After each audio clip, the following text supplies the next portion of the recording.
Rut pasal 2 ayat 13 dan 14. Kemudian berkatalah Rut, memang aku mendapat belas kasihan daripadamu ya Tuanku, sebab Tuhan telah menghiburkan aku dan telah menenangkan hati hambamu ini, walaupun aku tidak sama seperti salah seorang hamba-hambamu perempuan. Ketika sudah waktu makan, berkatalah Boas kepadanya, datanglah kemari, makanlah roti ini, celupkanlah suapmu ke dalam cuka ini. Lalu duduklah ia di sisi penyabit-penyabit itu, dan Boas mengunjukkan bertih gandum kepadanya. Makanlah Rut sampai kenyang, bahkan ada sisanya. Rut adalah gambaran kita, orang-orang yang percaya kepada Yesus.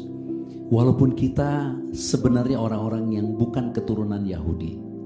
Karena Yesus telah datang secara fisik untuk melayani orang Israel, yaitu orang-orang Yahudi, orang-orang sedarah. Tetapi kita yang bukan keturunan Israel sekarang menerima damai sejahtera. Seperti Rut yang mengatakan, engkau telah menenangkan hati hambamu. Kenapa?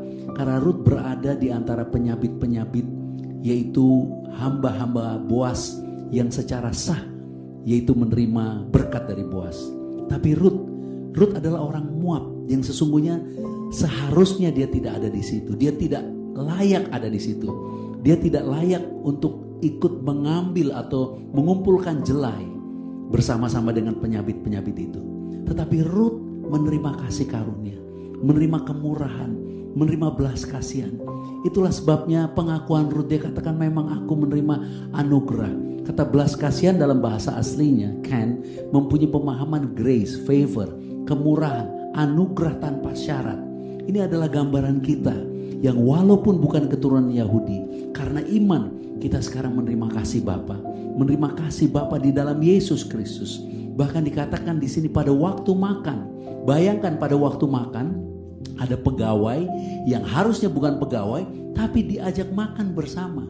Bahkan dikatakan bertih gandum secara khusus diberikan kepada Rut. Itu adalah anugerah. Itu gambaran tentang kita. Itu sebabnya dikatakan ada roti, ada cuka. Cuka di sini menggunakan cuka berasal dari anggur. Gambaran Yesus yang memanggil kita untuk memberikan kepada kita tubuhnya, darahnya. Kita yang seharusnya tidak layak menerima persekutuan dengan Bapa, karena menerima kasih Yesus, menerima tubuh dan darahnya, kita sekarang mempunyai fellowship yang intim dengan Bapa di dalam Yesus Kristus. Dan perjalanan Rut kemudian dia menikah, dia menjadi mempelainya Boas. Boas sendiri di dalam teks Rut disebut penebus, redeemer, gambaran tentang Yesus. Yesus nanti akan datang.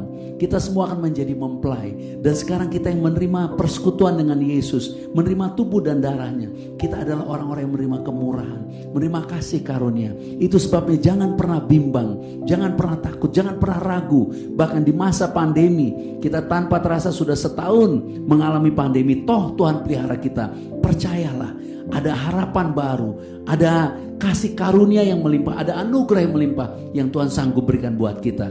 Tetap maju, tetap sukses, tetap percaya, dan hiduplah di dalam anugerahnya, karena Tuhan berkenan memberkati kita. Shalom.